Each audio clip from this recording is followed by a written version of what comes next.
Nabi Muhammad bersabda, "Men soma Ramadana imanan wahtisaban gufiro lahu ma taqaddama min zambi." Yang artinya, barang siapa yang berpuasa di bulan Ramadan, dengan keimanan dan mengharapkan pahala dari Allah, maka dosa masa lalunya akan diampuni. Pertanyaannya adalah, apakah dosa korupsi 271 triliun juga akan diampuni? Jangankan korupsi 271 triliun, korupsi Rp1.000 pun tidak akan diampuni dosanya. Kecuali dia mengembalikan harta tersebut kepada pemiliknya. Dosa akibat pelanggaran hak sesama manusia, puasa Ramadan tidak bisa menebusnya. Dia harus menyelesaikan urusannya dengan pemilik hak tersebut. Jika hak tersebut adalah harta, maka dia harus mengembalikannya.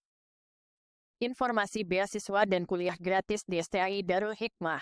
Telepon atau WhatsApp ke nomor yang tertera di sini.